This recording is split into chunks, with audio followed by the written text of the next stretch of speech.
નમસ્કાર વિદ્યાર્થી મિત્રો, આપણે આજના લેક્ચરમાં સાયક્લોહેક્ઝેનના સંરૂપી પૃથક્કરણ વિશે અભ્યાસ કરવાના છીએ. પરંતુ એની પહેલાં આપણે ગઈ વખતે જે ચક્રીય તાણ વિશે અભ્યાસ કર્યો હતો અને એમાં કહ્યું હતું કે સાયક્લોહેક્ઝેન જે છે એની અંદર ત્રણ શક્તિ અનુભવાતી નથી. સાથે સાથે આપણે તાણના અમુક પ્રકાર પણ દેખ્યા હતા. તો આજે આપણે સાયક્લોહેક્ઝેનનું સંરૂપી પૃથક્કરણ ભણીએ એની પહેલાં આપણને ખ્યાલ આવવો જોઈએ કે ભાઈ સાયક્લોહેક્ઝેનની અંદર તાણ કેમ નથી અનુભવાતું. તો ભાઈ ચક્રની અંદર એવો નિયમ નથી કે ભાઈ ચક્ર છે એટલા માટે એને સમતલમાં જ રહેવું પડે.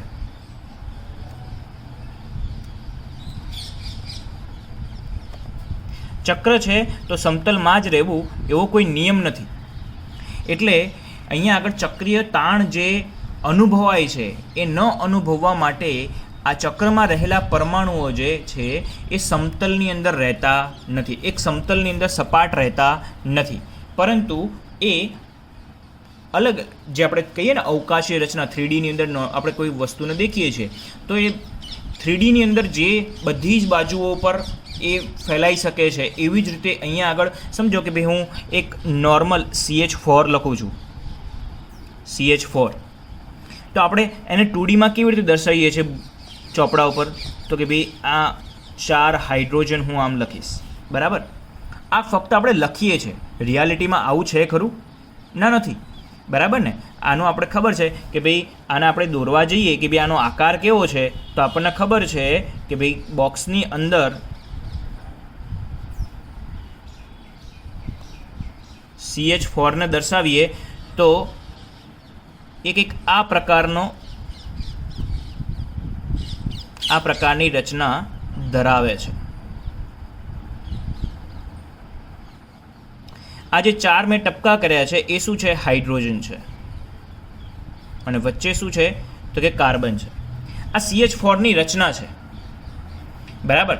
તો અહીંયા આગળ જે CH4 જેવી રીતે અહીંયા આગળ આપણે 2Dમાં દોરીએ છીએ અને રિયાલિટીમાં આવો છે એવી જ રીતે આપણે જે અહીંયા આગળ સાયક્લોહેક્ઝેનનું જે સ્વરૂપ આપણે દોર્યું હતું, બરાબર, એ શું છે 2Dમાં આપણે દર્શાવ્યું છે કે એને કેવી રીતે દર્શાવીએ છીએ, બરાબર. પરંતુ રિયાલિટીમાં એ રીતે રહેતું નથી. રિયાલિટીમાં કેવી રીતે રહે છે તો કે આની અંદર જો આપણે સાયક્લોહેક્ઝેનની પર્ટિક્યુલર વાત કરીએ તો ટોટલ 6 સિંગલ બોન્ડ સી, બરાબર. તો કાર્બન વચ્ચે જે સિંગલ બોન્ડ છે એવો ટોટલ 6 બોન્ડ છે. અને આ બધા જ સિંગલ બોન્ડ સી બંધો દ્વિતલ કોણ ધરાવે છે. શું ધરાવે છે? દ્વિતલ કોણ. અને સંપૂર્ણપણે બિનગ્રસિત હોય એવી રીતે ગોઠવાય છે. હવે બિનગ્રસિત હોવું એનો મતલબ શું? તો આપણે વાત કરી હતી ગઈ વખતે, બરાબર, જ્યારે આપણે વાત કરતા હતા કે ભાઈ વળકૃત ત્રાણની અંદર કે બંધોનું એકબીજાની ઉપર ઇક્લિપ્સિંગ થવું, બરાબર, એકબીજાની ઉપર ગ્રહણ પામવું, બરાબર. તો અહીંયા આગળ બિનગ્રસિતનો મતલબ એવો થાય છે, બિનગ્રસિતનો મતલબ એવો થાય છે કે જે એકબીજા ઉપર મતલબ કહેવાય ને એકબીજાની ઉપર ગ્રહણ નહીં કરતા હોય, એકબીજાથી અલગ અલગ ગોઠવાતા હશે એ પ્રકારે, બરાબર. તો એની અંદર સાયક્લોહેક્ઝેનની અંદર જે સૌથી પહેલું સ્વરૂપ છે અને જે સૌથી વધારે સ્થાયી સ્વરૂપ કહેવાય છે એવું સ્વરૂપ છે ખુરશી. સાયક્લોહેક્ઝેનની અંદર બધા પરમાણુ જે કાર્બનના મોલિક્યુલ્સ છે એ ખુરશી સ્વરૂપે ગોઠવાય છે. હવે હું એનો આકાર અહીંયા દર્શાવું છું, એ ખાસ ધ્યાનથી દેખજો અને સમજવાનો ટ્રાય કરજો કે ખુરશી સ્વરૂપ કેવી રીતે છે. તો ખુરશી સ્વરૂપ માટે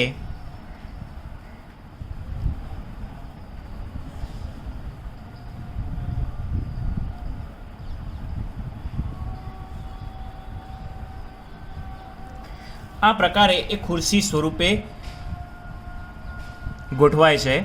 જેથી હવે આની અંદર તમે દેખી શકો છો કે આપણે અહીંયા આગળ ફક્ત ને ફક્ત કાર્બન દર્શાવ્યા છે, હાઇડ્રોજન દર્શાવવાના બાકી છે. કેમ બાકી છે એને હું તમને સમજાવું છું. અહીંયા આગળ શું છે? એક કાર્બન છે, જેટલા પણ તમને દેખાય છે કોર્નર ત્યાં આગળ શું છે? કાર્બન છે. આ કાર્બનના મોલિક્યુલ્સ છે. હવે અહીંયા આગળ તમે દેખી શકો છો કે ટોટલ 6 કાર્બન છે. અને મેં તમને કહ્યું હતું કે કાર્બનના બંધ એવી રીતે ગોઠવાય છે કે બધા કેવા રહે છે? બિનગ્રસિત રહે છે, બરાબર, અહીંયા આગળ તમે દેખી શકો છો કે બધા જ જે કાર્બન છે એકબીજાથી દૂર ગોઠવાયેલા છે. સાયક્લોહેક્ઝેનની અંદર જે આપણે ખુરશી સ્વરૂપ અહીંયા લખ્યું છે એને તમે દેખી શકો છો કે આ કાર્બન અને આ કાર્બન, આ ત્રણ ટોપના કાર્બન છે. બરાબર, ત્રણ તમે ટોપ પર દેખી શકો છો. તો હવે હું અહીંયા આ 3 કાર્બનને લેતું એક રાઉન્ડ દોરું અને પછી હું એ રાઉન્ડને આપણે મેથ્સની ભાષામાં ખ્યાલ હશે તમને કે ભાઈ રાઉન્ડ લઈએ એટલે 360 ડિગ્રી કહેવાય. બરાબર ને, 360 ડિગ્રીની અંદર મારે 3 સરખા ભાગ કરું તો અહીંયા આગળ તમે સમજી શકો છો કે 120, 120, 120ના ભાગ પડશે. જો હું એ રાઉન્ડને વચ્ચોવચ્ચ દોરી પસાર કરીને ગોળ ફેરવું તો આ કાર્બનની જગ્યાએ આવે, આ કાર્બનની જગ્યાએ જાય અને આ કાર્બનની જગ્યાએ જાય. બરાબર ને, એટલા માટે અહીંયા આગળ તમે દેખી શકો છો કે અહીંયા આગળ તમે જો આ 3 કાર્બનને લઈને ગોળ રાઉન્ડ દોરો વચ્ચેથી એક અક્ષ પસાર કરો અને એને 3 વખત ફેરવો તો આ કાર્બન પાછો એક અહીંયા જાય, 2 અહીંયા જાય, ત્રીજા ભ્રમણે પાછો અહીંયા આવે. તો અહીંયા C3 અક્ષ કહેવાય. બરાબર, આ સિમેટ્રીની ભાષા છે. સિમેટ્રી તમે 504માં ભણશો ત્યારે વધારે ડિટેલમાં ખબર પડશે. અહીંયા આગળ જે 120 અને 240 આપણે ભ્રમણ દેખીએ છીએ એ સમમિતિ દર્શાવે છે આની અંદર.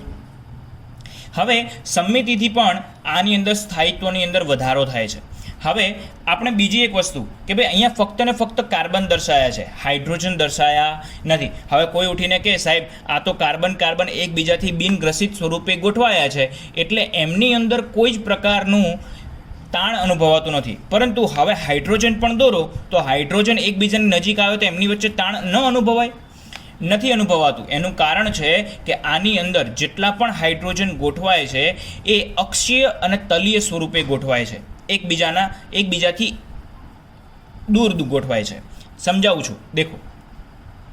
તો અહીંયા આગળ આ કાર્બનથી ચાલુ કરીએ. આ કાર્બનનો એક હાઇડ્રોજન આ બાજુ હશે તો બીજો આ બાજુ હશે. બરાબર છે, સમજાય છે? એક હાઇડ્રોજન આ બાજુ ગોઠવાય તો બીજો હાઇડ્રોજન આ બાજુ ગોઠવાશે. હવે બીજો જે કાર્બન છે આપણો એ અહીંયા છે. બરાબર, તો બીજા કાર્બનની અંદર તમે દેખી શકો છો કે ભાઈ અહીંયા આગળનો જે કાર્બન છે એનો હાઇડ્રોજન જે છે એ આનાથી દૂર ગોઠવાશે. તો જે આ કાર્બનનો હાઇડ્રોજન છે એ આ બાજુ ઉપરની બાજુ રહેશે. એવી જ રીતે આ કાર્બન ઉપર તો એક હાઇડ્રોજન નીચેની બાજુ, બીજો આ બાજુ. ઉપર જઈએ તો આ કાર્બનનો હાઇડ્રોજન આ બાજુ, આ હાઇડ્રોજન આ બાજુ. આ કાર્બનની અંદર તમે હાઇડ્રોજન દેખી શકો છો તો કે આ કાર્બન સીધો નીચેની બાજુ જશે હાઇડ્રોજન, તો બીજો જે હાઇડ્રોજન હશે એ આ બાજુ જશે. તો આ કાર્બનનો જે હાઇડ્રોજન છે એ એક જે છે એ આ બાજુ જશે તો બીજો એક્ઝેક્ટલી ઉપર જશે. હવે અહીંયા આગળ તમે એમ કહી શકો કે ભાઈ આ કાર્બન જે છે અને એનો જે આ હાઇડ્રોજન છે આ હાઇડ્રોજનથી નજીક નથી, આ હાઇડ્રોજનથી નજીક નથી, પરંતુ આપણે અહીંયા આગળ 2Dમાં દોર્યું છે. આને 3Dમાં વિચારવાનો ટ્રાય કરો તો કે ભાઈ આ કાર્બન જે છે એ પેલી બાજુ હશે, આ હાઇડ્રોજન પણ પેલી બાજુ નીચેની તરફ હશે અને આ કાર્બન બહારની બાજુ છે. એટલે સમજો કે આ જે હું જાડી રેખા કરું છું એ ભાગ બહારનો છે અને પાછળનું જે અહીંયા આગળ આ 2 કાર્બન છે એ દૂર પાછળની બાજુ છે. એમ વિચારો તો આપણે સમજી શકીશું કે ભાઈ અહીંયા આગળ જે હાઇડ્રોજન છે એ એકબીજાથી દૂર ગોઠવાયેલા છે. એટલા માટે એમની અંદર કોઈ પણ પ્રકારનું તાણ અનુભવાતું નથી. હવે મેં અહીંયા આગળ એક વાત કરી કે અક્ષીય અને તલીય પ્રકારે ગોઠવાય છે. તો આમાંથી અક્ષીય કયા અને તલીય કયા એ હું 2 તમને અલગ અલગ સ્વરૂપ દોરીને સમજાવું છું. જો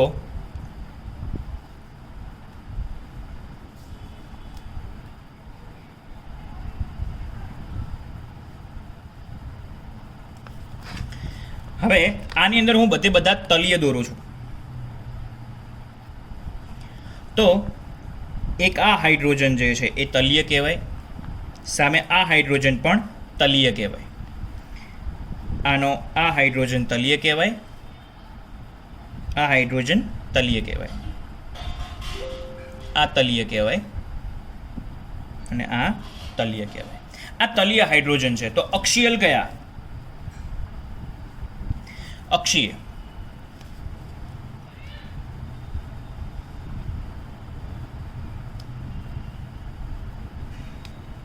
તો આ અક્ષીય કહેવાય. અક્ષ એટલે અક્ષની તરફ સીધા જ હશે. જે પણ તલી હશે એ આ કાર્બનને તલમાં હશે, કાર્બનના તલમાં. તમે દેખો આ કાર્બનના તલમાં હશે, બરાબર, કાર્બનને સમાંતર હશે. જે અક્ષીય હશે એ કાર્બનને એક્ઝેક્ટલી ઉપરથી છેદતા હોય ને એ રીતના હશે.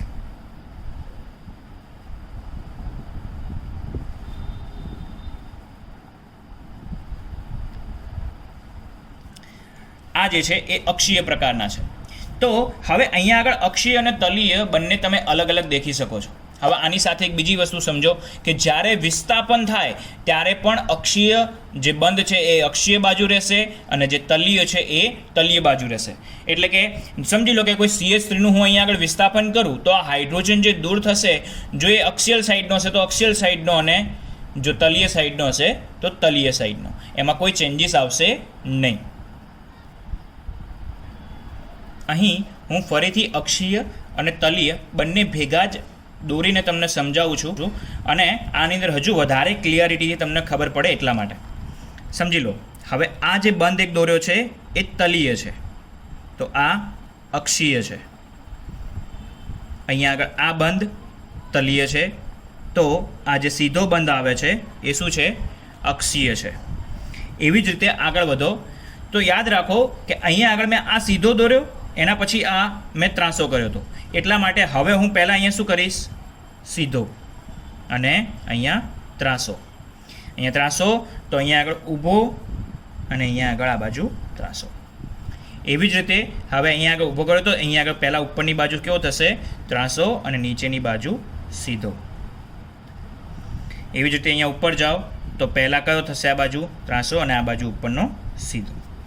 બરાબર. આને દોરવાનું તમે આ એક ખૂણેથી ચાલુ કરો તો તમે ઇઝીલી દોરી શકશો કે ભાઈ મારે આ બાજુ અંદરની સાઈડ દોર, આ બહારની સાઈડ જવા દઈશ તો પછી અહીંયા આગળ એક સીધો આવશે. આ સીધો આવે તો એના પછીનો આવી રીતના, બરાબર, સમતલીય દોરવાનો છે. આ સમતલીય દોર્યું તો પછી અહીંયા આગળ પાછો એને શું કરવાનો? અક્ષીય કરવાનો, અને આ બાજુનાને શું કરવાનો? સમતલીય કરવાનો. તો હવે અહીંયા આગળ પાછું એનાથી ઉલટું થશે. જેને આપણે સમતલીય કર્યો એને અક્ષીય કર્યો, અને જેને અક્ષીય બતાવ્યો તો એને સમતલીય કર્યો. એવી રીતે અહીંયાથી ચાલુ કરીને પાછા ફરીને પાછા અહીંયા સુધી આવશો ત્યાં સુધી બધા જ બોન્ડ તમે ક્લિયરલી દર્શાવી શકશો.